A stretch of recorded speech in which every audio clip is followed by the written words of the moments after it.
Depuis le mardi 18 décembre 2023, la France entière frémit au son de la loi immigration. En effet, à la faveur de tractations multiples et de revirements à 360 degrés de la part de députés initialement opposés au projet de texte, la commission mixte paritaire a réussi à élaborer un texte consensuel qui a finalement été adopté. Au lendemain de l'adoption de la loi immigration, la classe politique française est divisée entre indignation, remords, galipette de bonheur et triomphalisme intéressé. Quant aux étrangers eux-mêmes, ils sont dans leur grande majorité dans un état d'indifférence, se gardant bien d'évoquer le sujet publiquement. Sont-ils pour autant prêts à s'accommoder de ce texte restrictif et sécuritaire? Rien n'est moins sûr. L'adoption de la loi immigration a suscité une polémique autour de la notion de préférence nationale ou de priorité nationale. Est-il vrai, comme le suggère Madame Le Pen, que la loi immigration valide l'idée de préférence ou de priorité nationale? D'ailleurs, qu'appelle-t-on priorité ou préférence nationale? L'adoption de la loi immigration a-t-elle de quoi surprendre?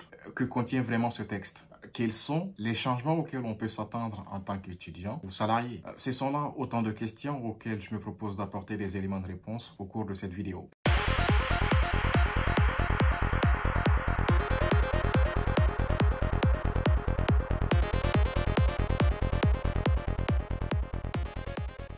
N'ayons pas peur des mots. La préférence nationale correspond à l'idée qu'une nation réserve certains avantages aux seuls ressortissants de cette nation. Et cela existe partout à travers les nations. Pour vous en donner un exemple, si vous êtes ivoirien par exemple et que vous résidez au Sénégal, même en tant que ressortissant de la CEDEAO, vous ne pouvez pas prendre part aux élections sénégalaises par exemple, vous ne pouvez pas intégrer l'armée sénégalaise, ni la police sénégalaise d'ailleurs, vous ne pouvez pas non plus exercer en tant que magistrat, c'est-à-dire que vous ne pourrez jamais prendre part au concours de recrutement de magistrats professionnels au Sénégal en tant qu'Ivoirien, tout simplement parce que vous êtes Ivoirien, et réciproquement d'ailleurs. Et ça, ce n'est ni plus ni moins que de la préférence nationale. Et je rappelle tout simplement que ces mêmes règles s'appliquent en France, puisque en tant qu'étranger résidant en France, vous ne pouvez pas prendre part aux élections qui se tiennent en France, vous ne pouvez pas prendre part au concours de recrutement de magistrats professionnels en France, vous ne pouvez pas intégrer l'administration douanière en France, etc., etc., etc. Madame Le Pen a donc tort de considérer que la loi immigration valide l'idée de la préférence nationale. En fait, l'idée de la préférence nationale est déjà validé depuis bien des années. À la différence de Madame Le Pen, moi je considère que la loi immigration constitue d'une certaine façon la confirmation de suspicions fallacieuses qui pèsent sur les personnes étrangères vivant en France. De quelles suspicions s'agit-il? Eh bien, ces suspicions concernent le lien systématique qui est établi entre l'immigration et le chômage, entre l'immigration et la délinquance, entre l'immigration et la crise du logement en France. Mais je n'en dis pas plus pour éviter de tomber dans un diagnostic alarmiste, sauf à indiquer qu'il s'agit là, bien sûr, de raccourcis dangereux. De ce fait, il est tout à fait normal de s'indigner de ce virage très à droite, voire à l'extrême droite, qui rappelle d'ailleurs la loi Pasqua de 93. Mais une fois que l'on a fini de s'indigner du recul en matière de protection des droits fondamentaux des personnes étrangères, recul symbolisé parfaitement dans la loi immigration, on doit avoir le courage et l'honnêteté intellectuelle d'admettre que les mouvements de population ont toujours été des sujets sensibles, on pourrait même dire des sujets explosifs et sans exagération aucune. Il suffit pour s'en convaincre de regarder par exemple le traitement qui a été réservé aux Burkinabés en Côte d'Ivoire dans les années 90 au temps fort de l'ivoirité, ou de regarder le traitement réservé aux Rohingyas très récemment en Indonésie, ou encore de regarder le traitement réservé aux Nigériens et Congolais en Afrique du Sud. On peut aussi regarder le traitement que le gouvernement du Royaume-Uni, le gouvernement conservateur du Royaume-Uni entend désormais réserver au traitement des demandeurs d'asile. On peut également regarder le traitement qui a été réservé aux Syriens en Turquie au temps fort de la crise syrienne, etc., etc. Nous sommes donc dans un contexte international où l'hostilité vis-à-vis des étrangers n'est plus le fait de groupuscules en quête de boucs émissaires à leurs problèmes. Alors, dans un tel contexte, peut-on être surpris du contenu de la loi immigration? Absolument pas. La loi immigration, dans son contenu, ne doit pas surprendre parce que les préjugés qui en sont la motivation principale sont en circulation dans l'opinion publique depuis un certain temps. Et qu'est-ce qui façonne l'opinion publique? Eh bien, tout simplement, c'est le discours politique. Donc, de ce point de vue, pas de surprise. En revanche, ce qui peut être un tout petit peu surprenant, c'est l'entêtement d'un libéraux progressiste en la personne de M. Macron à faire voter immédiatement un texte sur l'immigration. Ce texte, quel qu'il soit, et quoi qu'il coûte aux droits fondamentaux des personnes étrangères vivant en France. Là encore, il y a des éléments d'explication. En effet, 3 éléments permettent d'expliquer cet entêtement de l'exécutif à faire voter un texte dans l'immédiat après le vote de la motion de rejet. Il est très certain que l'exécutif a très mal vécu la motion de rejet, mais cela en soi ne constitue pas une explication dont on peut se satisfaire. Premier élément d'explication, la conviction ferme de la nécessité d'un texte sur l'immigration. Deuxième élément d'explication, la conviction que le texte proposé est un texte de bon sens, un impératif de devoir donc dira-t-on pour qui veut freiner la montée de l'extrême droite. Troisième élément, et pas des moins décisifs, la volonté de faire voter un texte sur l'immigration avant l'aboutissement du pacte européen sur l'asile et l'immigration.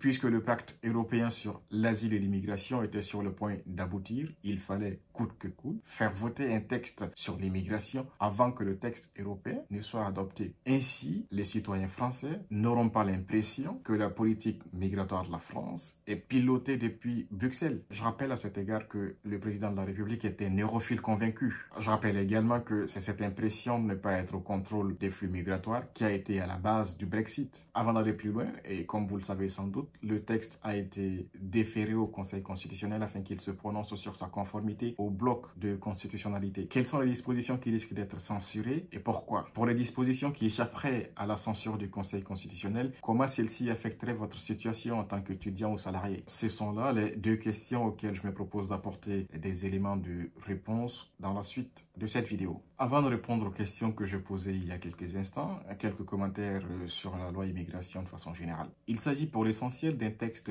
modificatif du CESEDA, du Code de l'entrée du séjour des étrangers et du droit d'asile, je crois, du Code de la construction et de l'habitat, du Code de l'éducation, du Code de la sécurité sociale, etc. Ces modifications, de façon générale, tendent à rendre la France hostile aux étrangers qui, plus est, ne peuvent pas s'acheter une résidence secondaire en France. Et tantôt, ces modifications tendent à apporter des éléments de réponse à certains faits divers qui ont conduit à des situations dramatiques ou chaotiques. Qu'est-ce qui changerait pour les étudiants étrangers extra-européens primo-arrivants à compter de septembre 2024? Premièrement, la caution. En effet, l'article 1er GA exige le dépôt d'une caution à l'occasion de votre première demande de carte de séjour. Mais en l'état actuel des choses, cette caution n'aurait aucun impact sur votre procédure, puisque la caution n'est due qu'une fois arrivé en France. Donc, a priori, même si le Conseil ne censure pas cette disposition, elle n'aurait aucun impact sur la procédure en cours, c'est-à-dire celle en vue de la rentrée de septembre 2024. Par ailleurs, il y a de sérieuses chances que l'article 1er GA soit censuré par le Conseil constitutionnel, tout comme il est tout à fait possible que le Conseil constitutionnel trouve cette disposition proportionnée au but poursuivi, puisqu'il ne s'agit là que d'un principe et qui souffre d'une exception sous deux conditions.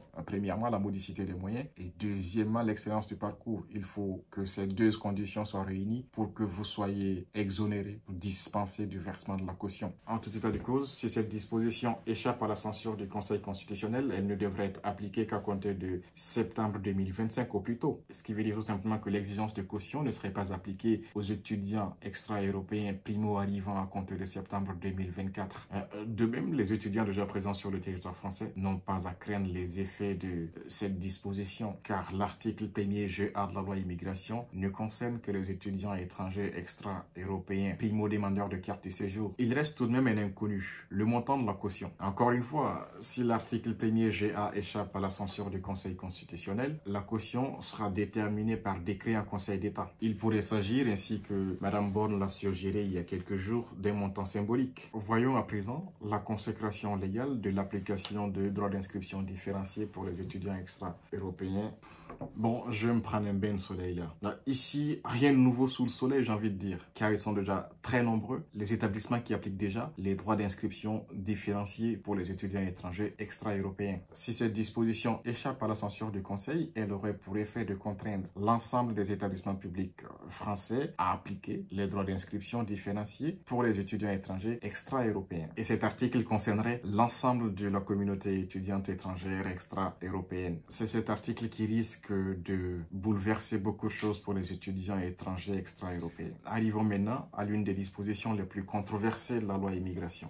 L'article 1er N qui modifie le code de la construction et de l'habitat et le code de la sécurité sociale principalement. En fait, l'article 1er N rallonge par principe la durée de présence sur le territoire français pour bénéficier de certaines prestations dites non contributives. Une prestation non contributive est une allocation ou un revenu complémentaire dont le versement n'est soumis soumis à aucune contrepartie de cotisation. Il s'agit pour l'essentiel des aides personnalisées au logement, des allocations personnalisées d'autonomie destinées aux personnes âgées de plus de 60 ans résidant en France, afin de leur permettre de financer leurs frais médicaux visant à leur permettre de rester à leur domicile lorsqu'elles se trouvent en situation de perte d'autonomie. Sont aussi concernées les prestations pour handicap. Jusqu'ici, pour bénéficier de l'une de ces aides, il fallait être en situation régulière et la période de carence était plus ou moins négligeable. Si l'article 1er N échappe à la censure du Conseil, désormais, pour bénéficier de l'une de ces aides, il faudrait attendre plus de 2 ans pour les travailleurs, c'est-à-dire la très grande majorité des étrangers concernés, et 5 ans pour les non-travailleurs. Toutefois, ce durcissement des conditions pour bénéficier de l'allocation personnalisée au logement ne concerne pas du tout les étudiants. Voyons à présent l'article 1er C. L'article 1er C conditionne le bénéfice du droit au regroupement familial à la connaissance de la langue française. Exigence de bon sens, dira-t-on. Mais mis à côté de l'article 1er K, on peut être confus. Que nous dit l'article 1er K?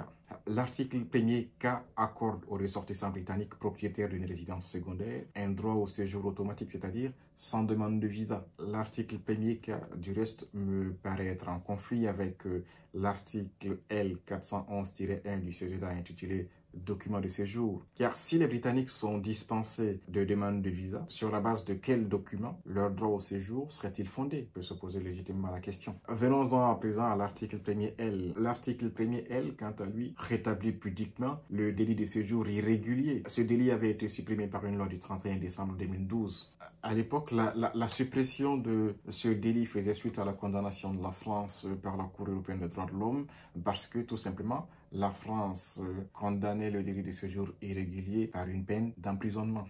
Cette fois-ci, nous assistons à un rétablissement du délit de séjour qui est uniquement passible d'une peine d'amende de 3 700 €, alors même que l'insolvabilité des personnes en situation irrégulière est notoire. Là encore, il ne s'agit ni plus ni moins que d'une disposition cosmétique dont on sait par avance qu'elle ne serait jamais effective puisque l'insolvabilité des personnes étrangères en situation irrégulière est très notoire. Par ailleurs, on peut d'ailleurs déduire une certaine gêne de la part des rédacteurs de ce texte, une gêne dans la formulation de l'intitulé de la disposition concernée. En effet, l'article 1er N est intitulé comme suit: manquement aux conditions du séjour, alors qu'on aurait pu l'intituler plus clairement délit de séjour irrégulier ou délit de séjour illégal. D'ailleurs, au regard de sa nature pénale, l'article 1er L trouverait bien sa place dans le code pénal. Tout comme l'article 1er EB qui crée une sanction complémentaire tenant à un refus de renouvellement, synonyme de décision d'expulsion. Ces commentaires sont aussi valables pour l'article 9 de la loi immigration. Les articles 1er L, 1er EB et 9 s'analysent pour moi comme des peines complémentaires et de ce point de vue, elles me paraissent être contraires au principe de non-cumul de sanctions. Le principe de non-cumul de sanctions qui interdit de punir ou de sanctionner 2 fois les mêmes faits.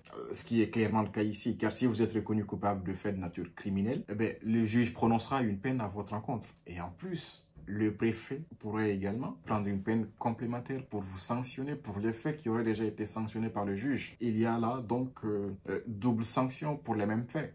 Pour terminer, voyons l'article 2 bis A qui tend à compléter l'article 25 du Code civil. L'article 2 bis A vient compléter ou préciser les cas dans lesquels la déchéance de nationalité est envisageable.